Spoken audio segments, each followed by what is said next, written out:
I love Silent Hill 2's opening. The haunting synth sets the tone perfectly as we watch a disheveled man stare into the mirror, licking his greasy lips, his hands moving over his face like a performer preparing for the stage. His deeply sunken eyes give an otherworldly vibe, as if there's something beyond the mirror's reflection. It's a scene that immediately hooks us, drawing us into the immersive world crafted by director Masashi Tsuboyama. It's up there with Link riding through Hyrule Field in Ocarina of Time, Terra walking in the field of snow in Final Fantasy VI, and the most iconic opening of all time. Hey, you. You're finally awake. Get sky memed!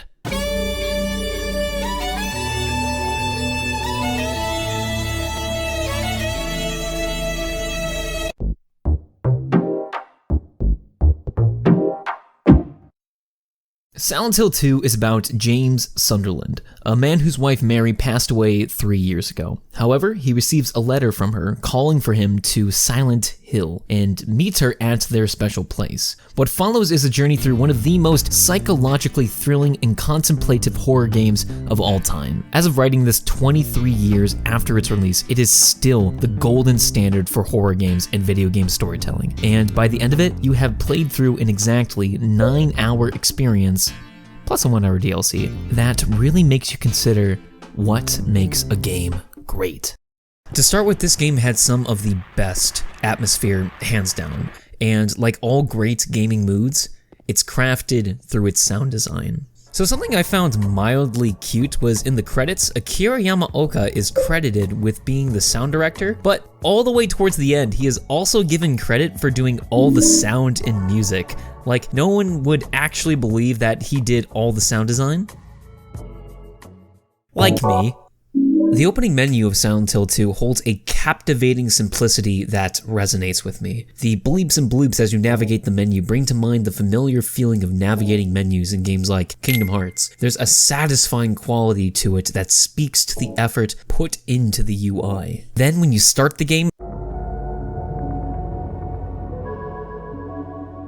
it's already hinting at those devious and ethereal tones. The music in Silent Hill 2 is the epitome of PS1 music. Just these long, drawn-out synths and other electrical beats playing out, just vibing to fermata and mystic air feels like you're coming face to face with some cosmic horror. And then it turns out to be really friendly and guiding you down some road you got lost on, and I don't know why, but I adore those wind chimes playing in the background.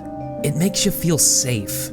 Then you got Heaven's Night, starting out with what feels like the creation of lo-fi, laying out a smooth beat with the synths, but is then followed up with this haunting overtone coming in at the 35-second mark, just emphasizing how unsafe a chill beat can make you feel.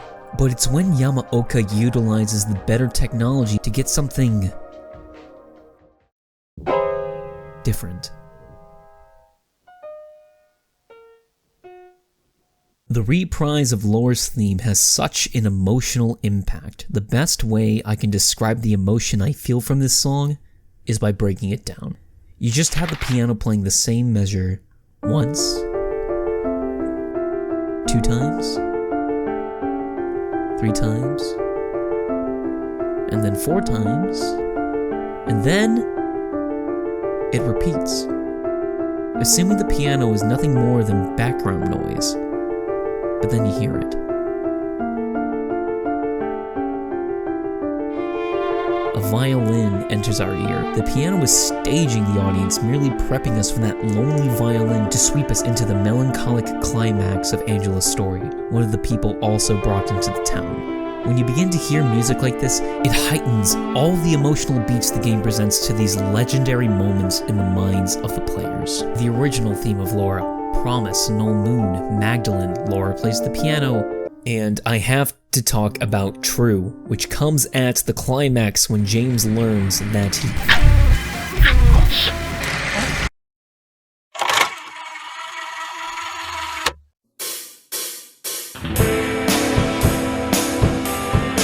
The soundtrack to this game is so good.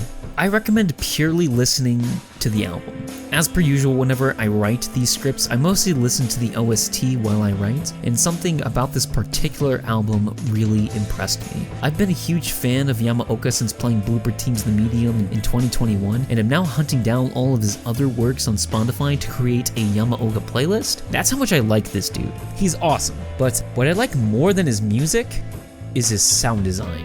It is placed so well throughout the game, and something I always love more is its use of silence, where nothing but your rhythmic footsteps can be heard, and it's more terrifying than the actual jump scares this game throws at you, because you never know when you open a door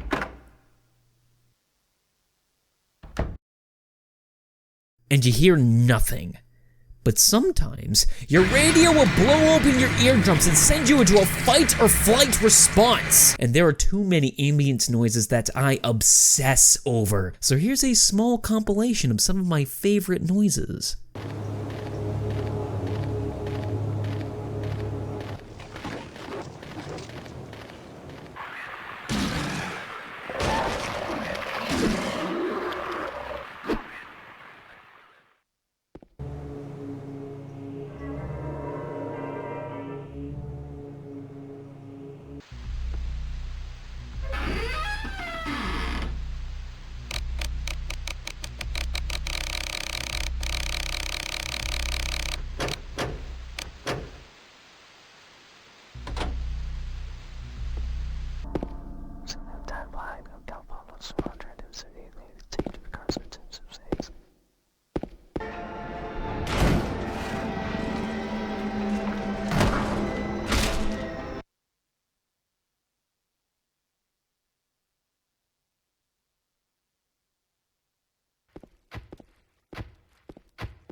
The sound design is impeccable. It's easily the best part about this game, and if you have any desire to learn audio engineering and gaming or animation, please study this game.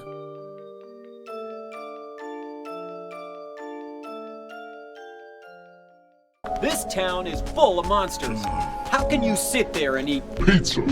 Oh, and how can I forget the voice acting? The characters create so much personality and memorability to them. I feel like most people who play this will use their voices to make fun of them and say that the game is bad, but I argue that they do a great job at being weird and uncanny.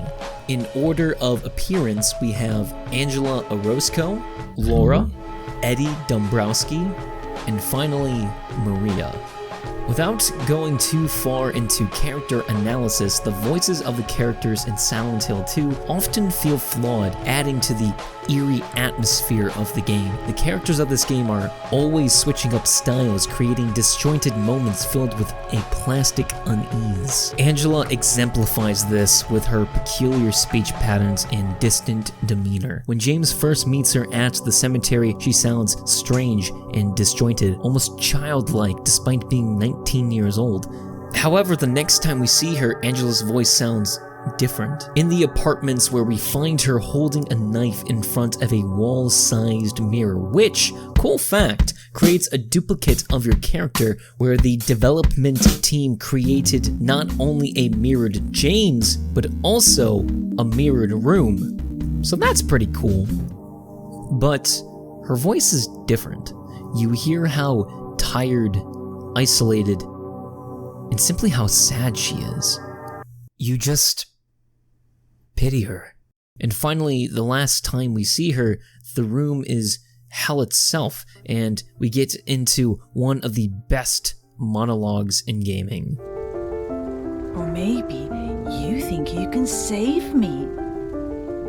Will you love me? Take care of me? Heal all my pain?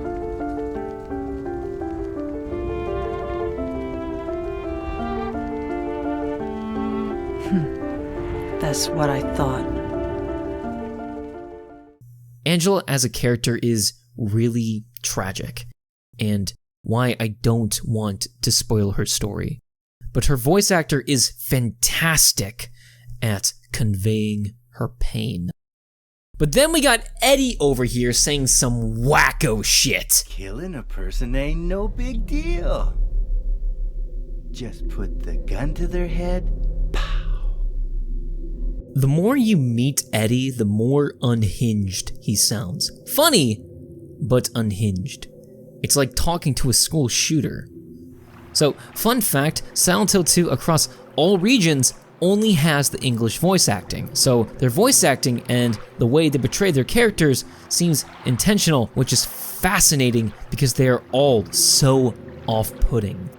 Their voices and the uncanny valley look in their faces to me deglamorizes the trauma induced by depression and depression in general.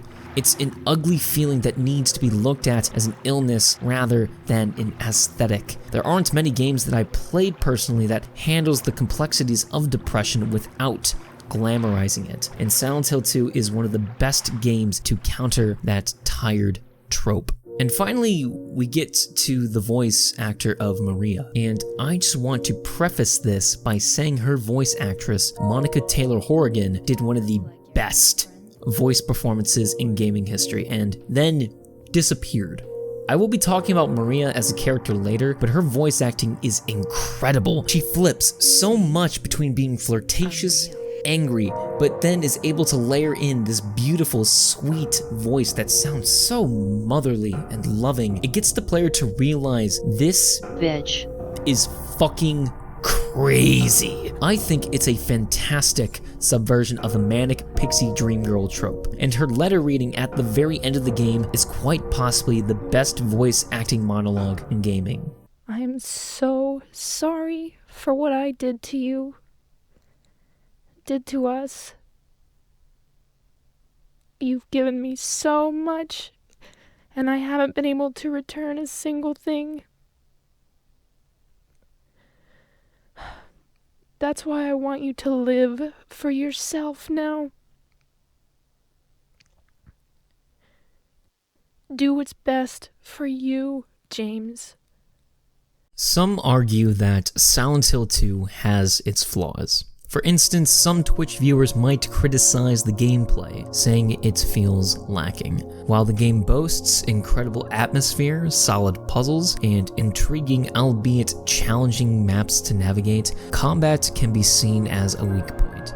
Watching James repeatedly swing his wooden plank at enemies may give the impression that combat isn't very engaging, and to an extent it's true. However, I would argue it still manages to keep the player engaged. Combat might seem dull initially, but the game revolves around finding the right moment to strike to avoid unnecessary damage. I wouldn't call the game difficult, but it can feel tedious, pressing the attack button on a single enemy into the double digits. I did die a couple of times on normal difficulty, and that's what I recommend for most first-time players. You can also change the puzzle difficulty, which I find very funny. I do recommend using guns to stun enemies, then get the wooden plank out and rhythmically bash your enemies in. There is a bit of timing involved when striking, you have a bit of a stagger window when attacking, and if you miss it, you can easily get chipped for damage. I found scavenging ammo and health items in abundance just by looking through rooms and in the main town very carefully, so don't be afraid to use your resources when you have them. Also, this is post-editing Beige. I have learned that there is a metal pipe that does more damage, and you can run around and hit enemies with it. So that's pretty cool. Yeah. I don't know where to find it. I'm not gonna look it up. If you really want to find it, you're gonna have to find it yourself. Okay, bye now. Throughout the game, you will mainly rely on the pistol and shotgun, both of which are readily available early on. Around 3/4 of the way through, you'll obtain the rifle, although I didn't find it particularly essential due to limited ammo and longer recoil time compared to the other firearms. Instead, I found the pistol and shotgun to be more efficient choices, especially for regular encounters. There's also the big knife, a comically overpowered oversized anime Buster Sword, which I found amusingly satirical. Despite its novelty, it can deal significant damage if you find the right distance and timing, adding another layer to combat strategy. However, combat isn't just about direct confrontation. The game incorporates elements like how light reflects off enemies, subtly revealing their presence, or the tension that builds as their footsteps grow louder on your radio. The sounds they make as you beat their faces while they're playing dead sound so painful. It makes you think, is this a little too much? Which all adds to the game's subtle storytelling. So from the outside, it's boring to look at, and I can see some people exhaustively pressing one button as they kill a monster, but I personally found the tension needed to finish the game without being exhausted by combat, as it adds to how Silent Hill 2 tells its story through its mechanics. And even the question should be asked, should a horror game be fun mechanically? Well, yes, because Resident Evil exists, but should a horror game be fun mechanically while also taking itself seriously? I don't have an answer for that. We live in a world where people will tear games apart because of a single flaw, and I'm to blame on that part. There are a ton of great games I don't like for 1 or 2 or 4 reasons, but I think in this case, its lack of an enjoyable gameplay loop is integral to the story of James. Okay, major spoiler warnings from here on out. If you have any inclination to play this game, I highly recommend you do so. It's pretty easy to get a PS2/Xbox emulator going, and if you have an Xbox 360 like I do, you can play the Restless Dreams edition on that. I had a few graphical glitches on the 360, so I can't 100% recommend that, but I enjoyed the game. However, if you don't mind a little bit of extra work, I highly recommend the Enhanced Edition PC port. It makes the game look incredible. And whatever you do, do not play the HD collection. Alright? Just don't do it. They made Troy Baker the voice of James, and it sounds awful. Don't do it. I got a letter. The name on the envelope said Mary. You see his fucking sign here? Someone at fucking Hijinks Studios thought it was necessary to change the fucking font to Comic Sans in the HD version. Yeah, cause Anyways, now, what's going on with James? When we reach the final level, the Lakeview Hotel, we find out what happened to Mary. She didn't die 3 years ago from her disease. James killed her. Potentially last week. Mary's disease took a toll for the worst. She grew disfigured, and she berated and pushed James away. He felt sexually repressed and bitter towards his wife, and so he smothered her. James thought killing her would end his sadness, but a new one just took over. And the entire game is about the town of Silent Hill tormenting him for his sin. An amazing example is when you go back to Neely's bar after the hospital, there's a new message that appears on the wall that says, "If you really want to see Mary, you should just buy. But you might be heading to a different place than Mary, James." This actually terrified me. I was like, whoa, that's cool. Because Neely's bar is completely optional. You don't have to go back to it. It's just really cool that you can see this. To start with the actual locations, James visits 4 different, I'm going to call them level locales: the Woodside Apartments, the Brookhaven Hospital, the Silent Hill Historical Society/prison, and finally the Lakeview Hotel. While James can walk throughout the town and explore specific shops and such, the bulk of gameplay will take place in those 4 areas. However, I do want to say how beautiful and well detailed some of these one-shot areas are, like the bar Heaven's Night and the bowling alley next door. You're only in there for a few minutes, but you can feel the potential months of development time in those areas. As you interact with the other characters, you see that they're going through their own journey. the town crafting their own monsters and trauma to explore. In Angela's case, we see a room with fleshy pistons jutting in and out, heavily implying what her trauma may be. Or in Eddie's case, we see this meat locker with large, fatty carcasses of flesh being hung up on hooks. These single rooms can impart so much information, telling the player everything they need to know without a single word spoken. But then there's Laura. And even though she is an evil child spawned from Satan, because she wasn't deliberately called to the town, nor has any trauma to work through, she doesn't see anything in the town. To her, Silent Hill just looks abandoned. But to everyone else, Silent Hill has created monsters using the trauma of our characters, and for James especially. The monster that James sees may seem like monsters on a first playthrough, but once realizing James's crime, we see these figures in more symbolic ways. The first enemy we meet is the lying figure, who spews some type of acid or vomit at us, but it's a creature with no arms, it looks restricted, a writhing pile of flesh. To me, this looks like how James actually saw Mary. Between the disease and the drugs, I look like a monster. Something disgusting writhing on the floor. Next, we have the mannequin, which, I don't know, man. It's two sets of legs glued to each other.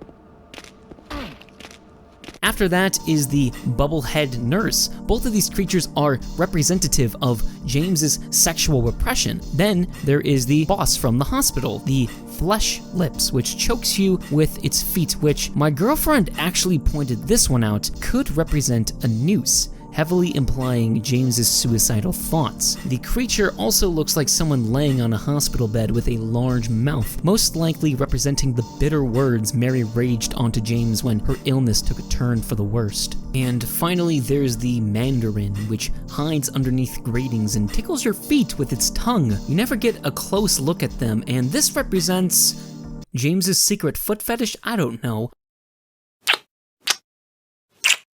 I'm sorry. If you have an idea on what this monster represents, let me know in the comments, please. And I'm gonna save the big one for later, but that's all the enemies. Beige, you're forgetting one.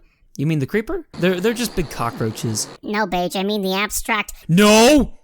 We're not talking about that one. But I will talk about the two monsters that affect James's psyche the most.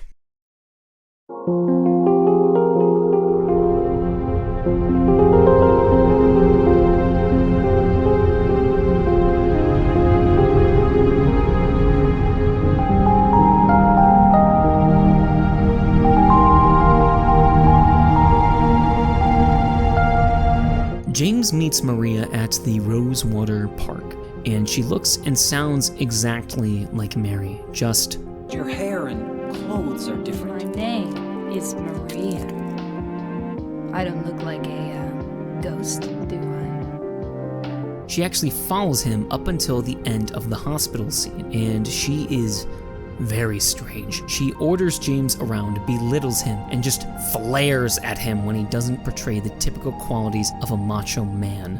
But there are times when she gets clingy and displays these maternal emotions towards him, and then there are times when she seems otherworldly. No character ever sees her. She'll appear just slightly out of the opening camera shot, or just ahead of us when we walked through a door first, which genuinely startled me. I'm sure you already assumed, but Mary was created by the town. There's actually a whole DLC just for her called Born from a Wish. I'm not going to talk about it though. She represents James's carnal lust for Mary, his ideal form for her. Flirtatious, alluring, physical, but it's also how he remembered Mary in her final moments. Bipolar and needing to be constantly cared for. She's not herself a character, but James's interpretation of Mary, creating a completely separate entity. And even though she isn't necessarily hurting James physically like the other monsters, she's messing with him psychologically. Now, the other thing tormenting James is one of the most iconic enemies in all of gaming, Pyramid Head. The first time you meet Pyramid Head is terrifying. terrifying. Your radio is going off like crazy, but instead of seeing a regular enemy charging at you, you see this. This is a stone-cold intro. You don't need a cutscene of Pyramid Head breaking through walls and showing how badass he is. All the game needs is some ambient noise, some background lighting, and a menacing pose. The player does the rest. And pretty much every time you see Pyramid Head, he just appears out of nowhere dealing cheap hits, but creates really solid jump scares. Silent Hill doesn't rely on jump scares for its horror, but when it does, it's genuinely frightening. But story-wise, Pyramid Head acts as a guide to James throughout the town. Just off the top of my head, there are 3 instances where he's either opening up barriers or holding the key that would impede James's progress. But more importantly, our geometrically inclined friend is mostly there to absolutely murder Maria, reminding James for what he did. In James's own words, "I was weak. That's why I needed you. Needed someone to punish me for my sins." And right there is where the theme of Silent Hill comes in, the reflection of sin.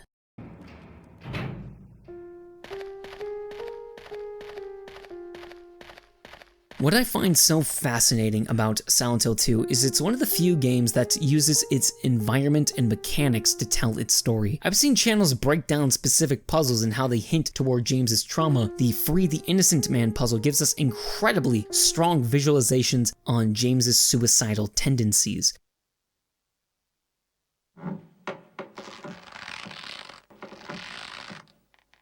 Even when he says things like, "No, I'd never kill myself." Parts like this makes the player realize that James is an unreliable narrator, meaning that James's word means nothing to the player. The town is the only truth. It's projecting exactly what James sees in himself and Mary. Going back to that message at Neely's bar, it's projecting his self-hatred, and it's ugly and depressing and brutal. However, that's all the town does. It reflects a person's sins, not punish them. The people who come to this town are punishing themselves. At any point, James could easily run all the way back to his car and drive away. The town doesn't care, but he doesn't. He keeps going deeper and deeper into the town. When a normal person would run the second they saw the mist in the woods, he has nothing to live for. Only Mary. Only the guilt of killing Mary. To see her one last time and say, "I'm sorry." And for Eddie and Angela, they rejected themselves. They couldn't push past their sins and fell into their trauma. Now, we as the player are not meant to judge James. At the end of the day, he murdered his wife and even admitted to doing it for selfish reasons. In a court of law, he isn't forgiven, and to most people, he shouldn't be forgiven. But morally, it's up to him to forgive himself. It's not our job, nor is it the town's job. It's up to James. And the endings reflect this. Yes, even the 2 joke endings. I will not go over the exact details on how to get the endings, because I don't think they really matter when it comes to talking about the theme of this game. But no matter what, the game ends in one of 2 ways. James either kills himself, or he leaves Silent Hill with someone. He can either accept his sins and begin the path to overcome his trauma and move on with his life, or he kills himself. The message I get from this game is love and kindness can redeem a person and help them find salvation. No matter how terrible that person is, this game is about love. Eddie was bullied for his weight and so turned to murder and violence. Angela was raped and beaten by her family, and she turned to murder and self-loathing. And James was feeling sexual repression and berating words from his wife, so he turned to murder, which turned into guilt. But with his wife's forgiveness and saying she made him happy, he has a chance to leave this town and start the next chapter in his life. I'm not sure how people will feel about my interpretation of this game, but I can say one thing. Silent Hill 2 is a game that is constantly in my mind whenever I talk about what makes a game great and what makes media great. I can say a lot about how good the soundtrack is or the environmental design or how one note the combat is, but at the end of the day, Silent Hill 2 stays in my mind. And that's the most important aspect of any piece of media. Its ability to stay in the public mind. And 23 years later, it still is. I've never felt confident about talking this game because I wasn't sure if I could do it justice, but I hope I did. Thank you for watching this extra long review, and be kind to yourself.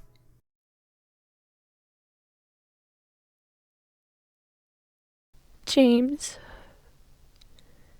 you made me happy.